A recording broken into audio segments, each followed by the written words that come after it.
apie šokio meną, tai pirmiausia suprantu, kad ugdome vaikus šokiu ir tai yra labai svarbu, nes norime, kad jie būtų ne šokėjai, bet kad jie šoktų, kurtų, ugdytųsi kaip žiūrovai, galbūt vertintojai ar net tyrinėtojai. Ir kaip tą reikėtų padaryti? Tai manau, kad jie turėtų vaikai atlikinėti šokio užduotis, turėti suvokimą apie šokio reiškinius ir visą šokio pasaulį, stebėtų, analizuotų, vertintų ir žinoma kurtų. Ir tai bendrosiose šokio dalyko programose numatytos 3 pasiekimų sritys - šokio raiška, šokio supratimas ir vertinimas bei šokio reiškinių ir kontekstų pažinimas. Jeigu kalbėtumėm apie apimtis, tai pati programa siūlo procentinę išraišką. Aš manau, kad mes visi galime tuos procentus keisti, bet aišku, kad šokio raiškai skirtume didžiausią procentinę dalį, o tada dalintumėmės į mažesnes, kalbėdami apie šokio reiškinių ir kontekstų pažinimą, šokio supratimą ir vertinimą. Kadangi ugdome ne vieną vaiko gebėjimą šokti arba kurti, bet ugdome mokinio brandą, tai labai svarbios visos sritys ir tam ir šokio bendrosiose programose randame pradinio ugdymo uždavinius, kur svarbiausi dalykai ir yra parašyti, kad vaikas šokio tradiciniais ir šiuolaikiniais reiškiniais patenkinti prigimtinį poreikį judėti, galėtų kaupti ir plėtoti šokio kūrybinę ir estetinę patirtį, susipažinti su Lietuvos ir pasaulio šokio kultūros tradicijomis ir, aišku, apmąstyti, aiškintis ir dalintis įgytą šokio patirtimi.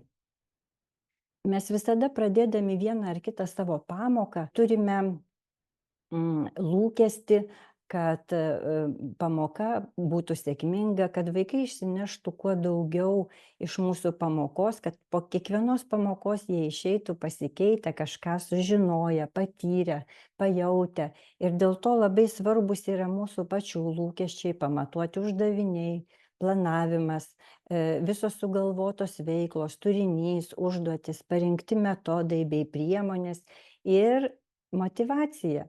Labai svarbu, kad sužadintumėm norą mokytis, norą sužinoti ir dar svarbiau, kad vaikas pasitikėtų savim, nebijotų konsultuotis, išmoktų įsivertinti ir neskausmingai priimtų mūsų vertinimą. Todėl tie tokie jungiantys elementai yra labai svarbus ir ugdymo turinio integracija, bent jau aš pajutau, kad mano darbe man dirbant su vaikais yra labai svarbi, todėl kad tai sumažina barjerus tarp dėstomų dalykų ir vaikam duoda tokį visuminį suvokimą, kad pasaulis nėra sudarytas iš atskirų dalykų - matematikos arba lietuvių, arba muzikos, arba šokio, teatro, arba dailės. Tai kartais nebelieka ribų ne tik tarp meninio ugdymo dalykų, bet ir tarp visų kitų dalykų. Ir labai džiaugiuosi, kad vaikas per šokio užduotėles, per šokio veiklas kartais pasako, ai, tai čia mes taip ir darėm, čia mes tą jau girdėjom muzikos pamokoje, dailės pamokoje, pasaulio pažinimo pamokoje, informacinių technologijų pamokoje. Ir kaip dabar aš supratau, kai padariau vieną ar kitą judesį, kaip man dabar pasidarė aišku, ką ten galbūt reikėjo daryti arba darėme kartu su klasės draugais. Aš labiausiai dėčiau akcentą ne ką mokinys žino, bet kaip tomis žiniomis jis geba pasinaudoti, kaip geba pritaikyti tam tikrus dalykus ir sužinotus, išmoktus ar pajaustus. Ir tuomet, kai kompetencijos atsiskleidžia per veiklą, tai vėlgi galim prisiminti, kad žinios pagal Bliumo taksonomiją yra tik pats pamatas, o turėtumėm ateiti iki paties aukščiausio taško, praeiti ir supratimą, ir taikymą, analizę, sintezę ir taip toliau. Sėkmingą pamoką turbūt sudaro didžiulė dėlionė įvairiausių faktorių ir jeigu nusimatome įtraukiančią temą, jeigu suformuluojame konkrečius pamatuojamus uždavinius Jeigu pradedame pamoką vaikus sudomindami įvadine dalimi, juos motyvuojame, prisimename ankstesnės pamokos medžiagą, kurią mokėmės ir pasakome vaikams, ką šiandien darysime, koks uždavinys jų laukia, kokio rezultato aš tikiuosi. Ir visą tai gražiai pamokos pabaigoje reflektuosime, apibendrinsime, įvertinsime, įsivertinsime, išsiaiškinsime, ar įgyvendinome iškeltą uždavinį, kodėl pavyko, o galbūt nepavyko. Tuomet labai svarbu būtų suvokti, kodėl nepavyko, kokios priežastys. Čia ir aš kaip pedagogė galiu pasidaryti tam tikras išvadas ir pagalvoti, ką turiu koreguoti savo darbe, galbūt pakeisti metodus, galbūt per didelis buvo uždavinys, per sudėtingas, gal dar reikėtų smulkinti veiklas ir taip toliau.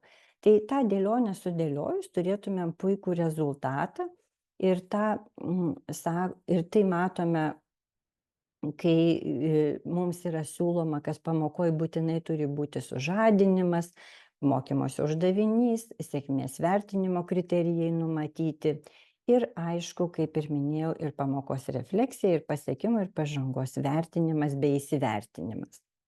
Jeigu pamokos pradžioje aš mokinių klausiu, ko šiandien išmoksime, kaip tą padarysime, kaip sužinosime ar išmokome, tai pamokos pabaigoje visada grįžtu prie jau kitų klausimų, būtent ko išmokome, kaip tai padarėme ir kaip sužinojome, ko išmokome. Kai mes galvojame, kad mums yra labai svarbu skatinti mokinių mokymosi motyvaciją, dažnai savęs klausime, o ką aš turiu padaryti? Tai yra puikus pasiūlymas skatinti mokinius laimėti, pagirti juos už pelnytas pastangas, atkaklumą įdėtą darbą, sudaryti sąlygas mokiniams, kad jie patirtų tą sėkmę ir, aišku, kaip ir minėjau, palaikyti vaikų norą pelnyti klasės draugų, sakykime, ir pasitikėjimą, ir tą sukurti teigiamą emocinį klimatą. Taigi, kai pamoka baigėsi, visada grįžtu prie uždavinio ir vertinu mokinius, kaip ir visi mes, pagal 4 lygius. Nebūtinai kiekvienoje pamokoje pasakau, iškart lygis, jis atsiranda pusmečio pabaigoje, bet kriterijai, pagal kuriuos vertinu, tai mokinys turi žinoti, kas jam pavyko ir kas dar nelabai pavyko, kur turėtų jis pasistengti, ką turėtų padaryti kitaip, kad galėtų pakilti laipteliu aukščiau ir tobulinti savo darbą. Dabar pateiksiu Jums pavyzdį. Pamokos tema šiek tiek daugiau apie skruzdėles ir ne tik. Tai pamokos pradžioje klausčiau vaikų, ką žinau apie skruzdės ir ar skruzdėlės mūsų draugai ar priešai. Čia tokia būtų intriga. Nes vienu atveju skruzdės gali būti draugai, kitu atveju gali priešai. Ir kviečiu vaikus padiskutuoti, kodėl jie taip mano ir kokius argumentus jie turi. Arba kita pamokos tema Vilnius svetingas miestas. Vėlgi, kaip suprantate žodį svetingumas, kokius pasisveikinimo būdus žinote ir kokias žinote populiarias vietas mieste susitikimam ir tada jau keliaujame prie šokio užduočių. Kai kalbu apie mokinio įsivertinimą ar refleksijos gebėjimų ugdymą, tai jau labai svarbu, kalbantis su vaikais, jų paklausti ir jie patys savęs gali paklausti, ko aš išmokau, ar aš pasiekiau išsikeltą uždavinį, kaip aš tą dariau, ką aš turėčiau daryti kitaip ir kaip padaryti geriau. Labai svarbu, kad vaikas visada turėtų galimybę ištaisyti savo klaidas ir padaryti geriau, kaip jis mano, kad tai galėtų būti. Man labai dažnai pamokos pabaigoje padeda tokios sakinukų pradžios, kurias pateikiu vaikam, jie pasirenka ir pratęsia sakinį. Aš išmokau, nes buvau susikaupęs, man nelabai pavyko, nes trukdė, pavyzdžiui, draugas, tada aš turiu apie ką pagalvoti, galbūt jie neturėtų vienas greta kito stovėti. Nesupratau, nes mokytojai neaiškiai paaiškino, tai tada žinau, kad turiu pagalvoti ir kiekvienam vaikui pritaikyti galbūt užduoties pateikimą, teks pasikartoti, reikės pasistengti ir taip toliau.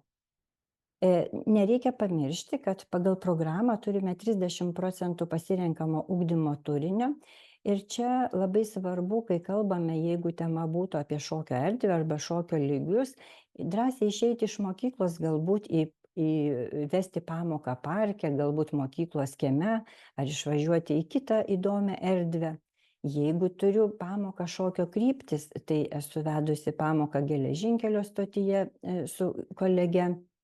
Ir tikrai vaikam buvo labai įdomu ir to šokio, ne tik šokio kryptis, bet ir visos kitos kryptis suvedė jie, kad ir pasaulio kryptis, ir tai, ką jie ten ir matematikos pamokoje braižė, jiems pasidaro žymiai aiškiau. Jeigu turėčiau temą sceninio elgesio ir žiūrovo taisyklės, tai labai norėčiau ir nusivesti vaikus į teatrą, muziejų. Ir tik tai vienas dalykas yra apie tai kalbėti, o kitas dalykas vaikam leisti pajusti tą teatro magiją, muziejaus stebuklą ir pasikeičia ir vaikų elgesys, ir vaikų akis, ir jie visai kitaip atlieka jiems duotas užduotis. Žinoma, einant į kiekvieną erdvę, į vis kitą erdvę, išeiname su labai nedidelė užduotimi ir kažkodėl man visada atrodė, kad jeigu nueiname į šokio spektaklį arba nueiname tegul bus ir į parką, tai labai daug dalykų turime pamatyti.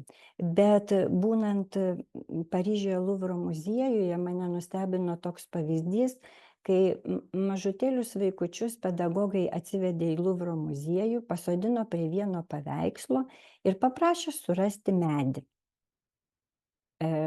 Vaikai surado medį, visi aptarė, koks medis, kuris auga, ką jie dar mato paveiksle, atsistojo ir išvažiavo iš muziejaus. Tokia buvo ekskursija. Ir užduotis buvo būtent paskui su pedagogais šnektelėjome, sakė, mes dabar kalbame apie medžius. Ir tam žmonės atvažiavo į Luvro muziejų, atsisėdo prie vieno paveikslo, susirado medį ir po to grįžę turbūt ilgai diskutavo, kalbėjosi, galbūt ir apie dailininką, galbūt ir apie kitus jo paveikslus. Na, čia jau dabar aš fantazuoju, nes tolimesnių įvykių nebemačiau ir negirdėjau. Bet tas pavyzdys man leido suprasti, kad einant, pavyzdžiui, į šokio spektaklį, vaikams reikia duoti vieną labai konkrečią užduotėlę, kad jie žinotų, ką jie turi stebėti, į ką jie turi atkreipti dėmesį. Ir tada būna aišku, kad kitą kartą bus daugiau, kitą kartą dar daugiau. Ir taip mes sluoksniuosime supratimą ir plėsime jų akiratį ir žinias. Nes mes suaugę žmonės puikiai žinome, kad žiūrėdami kino filmą 2-3 kartus pamatome, išgirstame skirtingus dalykus. Skaitydami knygą kelintą kartą vėl atrandame viską naujai. Tai lygiai taip pat ir vaikams, ypač pradinukams, jiems būna sunku atlikti iš karto daug užduočių ir pasakyti patiko, nepatiko, tai turbūt, toks labai toks įspūdėlis, norėtumėm giliau paanalizuoti.